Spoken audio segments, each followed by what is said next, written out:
ये एक छोटा सा आदमी दूसरी दुनिया से आया हुआ था। इसके लिए यहाँ की दुनिया की सारी चीजें बहुत बड़ी लगती हैं। थोड़ा सा पानी भी इसे सुनामी जैसा लगता है। एक दिन रॉनी को अपने बेसमेंट से कुछ आवाजें सुनाई दी। रॉनी जाकर देखता है तो उसे एक अजीब सी रोशनी दिखाई देती है। जहाँ से रोशनी आती है वहां जाकर देखता है तो उसकी पालतू बिल्ली एक स्टैचू बन गई थी। तभी उसे गमले से हलचल की आवाज आती है। जब वह सही से देखता है तो वह और कोई नहीं बल्कि यही आदमी होता है। वह आदमी उस लड़के पर हमला करता है, लेकिन लड़का उसे पीनट बटर के डब्बे में बंद कर देता है। पीनट बटर में रहकर वह बहुत गंदा हो जाता है, तो लड़का उसे अच्छे तरीके से नहलाता है और ब्रश के जरिए कंघी भी करता है। फिर उसकी शर्ट को मिक्सी में धो देता है और सुखाने के लिए टोस्टर मशीन पर डाल देता है। इसके बाद वह लड़का उससे पूछता है कि तुम कहाँ से हो और तुम्हारा नाम क्या है।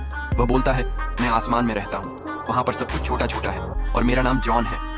अब जॉन उसी के साथ खाता, उसी के साथ सोता था। तभी एक दिन रॉनी का राज भी खुल जाता है। उसकी बहन एंड्री उसे देख लेती है। फिर एंड्री भी किसी को कुछ न बताने का वादा करती है और फिर यह सब लोग अपने पिता के साथ फैमिली डिनर पर चले जाते हैं। वहाँ खाने का सामान बहुत महंगा था, तो उन्होंने सबसे सस्ता खाना मंगाया, लेकिन वह खाना देखने में भी बहुत बेकार था और खाने में भी बहुत बेकार था। रॉनी और एंड्री को खाना पसंद नहीं आता है। तभी जॉन अपने जादू से बहुत ही स्वादिष्ट खाना बना देता है और फिर वह दोनों बहुत चाव से वह खाना खाते हैं।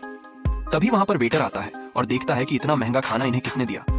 तब उनके पिता बोलते हैं कि जितना भी आपका पैसा हुआ है मैं उतना आपका काम कर दूंगा। बात करते करते उसका हाथ एक ऑर्डर पर लग जाता है और वह ऑर्डर एक औरत के ऊपर गिर जाता है। फिर वेटर गुस्से में उन्हें एक कमरे में बंद कर देता है। तभी रॉनी और एंड्री से उनके पापा पूछते हैं कि खाना कैसे बदल गया। तब वे दोनों जॉन के बारे में सब कुछ बता देते हैं। अब बचाने की सारी जिम्मेदारी जॉन की थी। जॉन अपने जादू से उन सभी लोगों को छोटा कर देता है और फिर वह सब लोग गेट के नीचे से निकलकर भाग जाते हैं। उन्हें बाहर निकलने में बहुत परेशानी आती है, लेकिन वे बचकर निकल जाते हैं।